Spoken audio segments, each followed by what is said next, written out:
Oh, what's going on, you guys? Like what we got? It's another DC TV Talk episode 26. This is part 2 of episode 26 where I'm covering the Flash and Black Lightning. And I'm going to do it a little different today because I'm going to talk about Black Lightning first because I'm going to say the Iris episode of the Flash for last, because I really enjoyed it. But yeah, I'm going to talk about episode 8 of Black Lightning and episode 15 of the Flash. So pretty much Black Lightning, to me, it seemed like a transitional episode that wanted to. It didn't say a lot. You know what I'm saying? It wasn't a bad episode, but it just seemed like this episode was more of a transitional episode. It didn't say too much. I bet I keep hearing something. I don't know what. I thought it might have been my headphones or something outside. Either way it go, it was about more of Jefferson teaming up with Anissa, and you know what I'm saying, him training her more and more, and the fact that he's like, oh, I can't be Black Lightning right now because they have like pretty much it's killing season on Black Lightning. It's shoot first on him, you know what I'm saying, because he's pretty much, and I last week I didn't realize that Tobias was actually the person who framed Black Lightning for killing Lady Eve, and you even see it in like the news. You have all the, you know what I'm saying, you know how to put black people on the news, like, man, bro, wrong, man. I don't know he was out there more stressing, but bro, wrong. You know, they don't want to kill Lady Eve, bro. You know what I'm saying? You know how they got the niggas out there doing shit like that, but it's true though. You know what I'm saying? You never, if you don't know the entire story, and you just get this thing like, damn, you cool at first, but then you know what I'm saying? Of course, and it's portrayed like that, and you don't know. And then they go see the body, and they go see some of the dead bodies, and they see like, no, that couldn't have been you because these left burn marks. These actually done by somebody. It's like, okay, somebody's trying to frame it. Also, we see some more stuff about Gambit, the fact that Gambit was working with this group called the ASF even 30 years ago. So we get a little bit more of his backstory and the fact that he was actually assigned to like take out Black Lightning.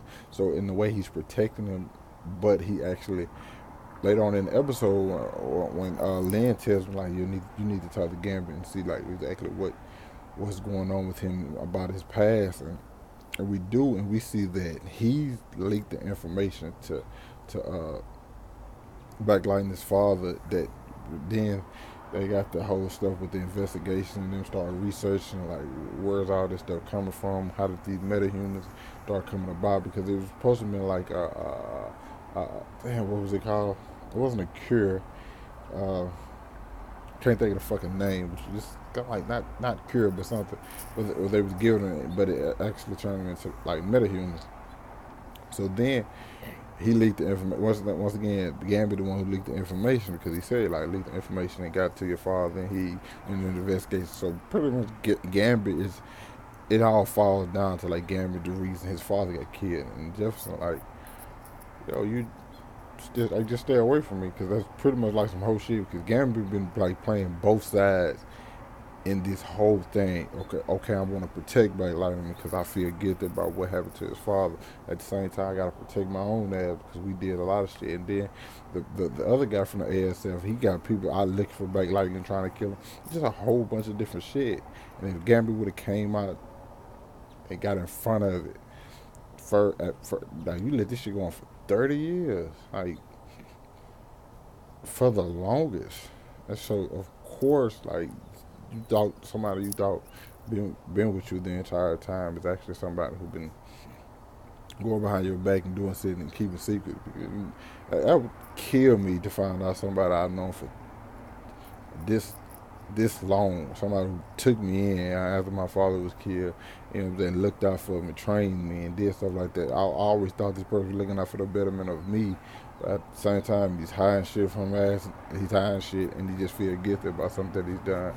So yeah, that's interesting. I really want to see if that's like over with or what. And also the fact that we get to see Jennifer's powers manifesting, and and she has a very good relationship with Anissa. So that was the first person she went and told about it. So I'm wondering if they both gonna end up going to tell what's her name, and she was like, "Hey, I have powers. Our dad's Black Lightning." So they just have to get it all. So I guess that's where we finally get the full team up of them. And in my honest opinion, I don't think Jennifer is going to be as like Anissa, because Anissa wanted, seemed like she wanted it. I don't think Jennifer is going to. I think Jennifer's going to be more resilient. She kind of going to resent her powers and stuff like that, and just want to be normal because she already doesn't like being doing like the stuff they want her to do now. And I think this is just going to be something added on top of that.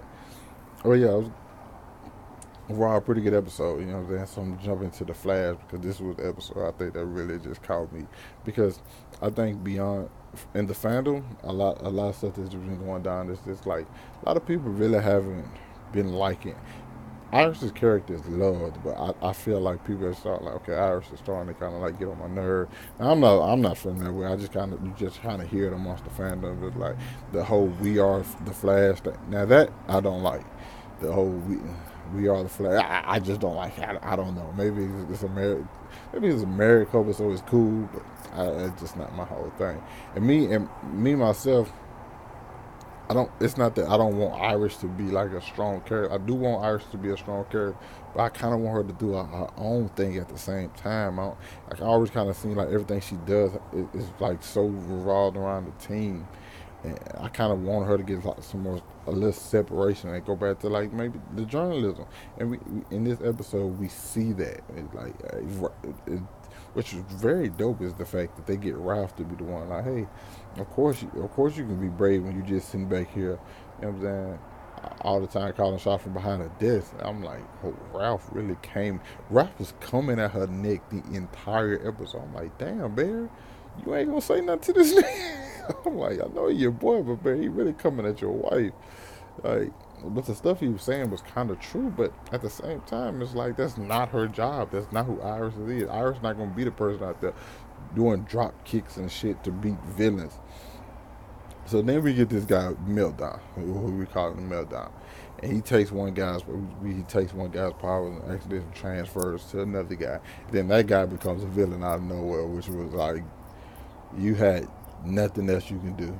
Your only thought was to become a super villain, a dumb one at that. He looked like he looked like Buck of the Power Ranger with like leather jacket.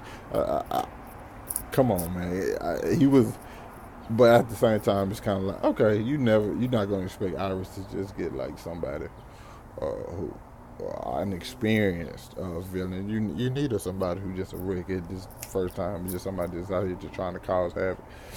He was a dumb villain. I'm sorry, but he just made fire.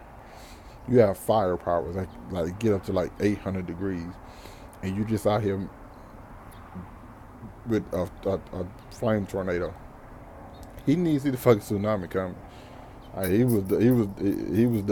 He was dumb. I'm not gonna even cap.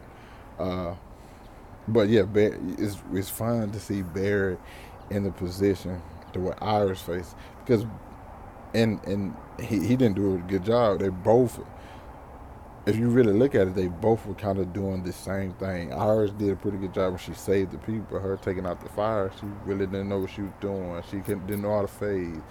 Barry didn't know how to talk her through it. That Iris's job. She talks people through it, and they kind of gave you like a sense of like, hey, what this person does is a lot harder. Even though Cisco probably could have breached her and got some quick, and also it would have probably been easier to get Killer Frost to put out the fire.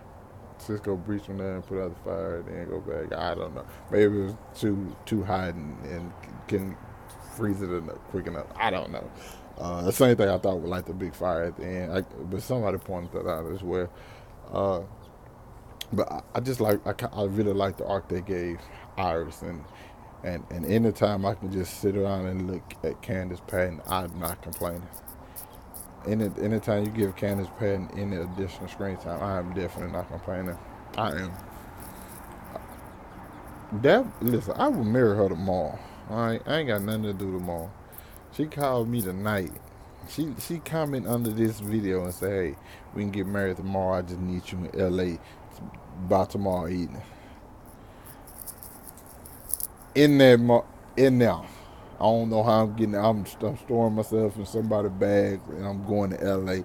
or wherever the hell she is, and I'm getting married to her. I wouldn't give a damn. Okay. But anyway, I think it was great to get Barry to understand what Iris is going through. It was kind of good to see, and also we have the stuff with like Harry.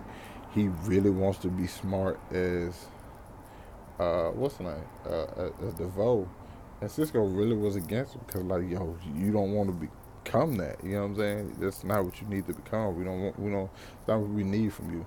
And that was smart the way they put that, because that's kind of seems like what a Harry's like biggest issue is, that he wants to be smarter than Defoe. He hates that somebody's smarter than him, and then he just keep getting outsmarted.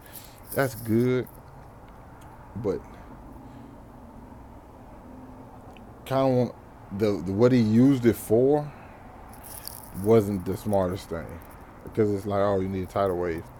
Like, honestly telling me you couldn't think of something like that beforehand without it, it kind of was wasted in a sense. But that, and also it was something else that got to do with Barry. I think I was. Oh, and people forget how smart Barry Allen really is. Like, he's not just. I know he's the main guy, but Barry's like pretty much a genius just as well as everybody else. And I wish they would have showed more of that when Iris left. When Iris had to go out in the field and be the Flash, I wish they would have showed more of Barry, because Barry's intelligent as fuck. Like, a lot of the stuff he has, he built himself. Because the show, he has a team who does a lot of this stuff. But Barry's fucking a genius. Like, so those things, you know what I'm saying. But other than that, I really enjoyed Run Iris Run. That's what it's called, Run Iris Run. Iris Run Iris. Nope, it's called Run Iris Run. This. But yeah, it was a good episode, and I really liked it. I really like what they did with Ralph and Iris, and the fact that we get to see her go more in depth, and also she motivated Ralph a little bit to get out more and like go actually do some stuff. But yeah, good episode. Let me know what you guys thought about it down in the comments. Hit that like button, subscribe to my channel. You guys know the deal. Same thing after every video, people. Same thing.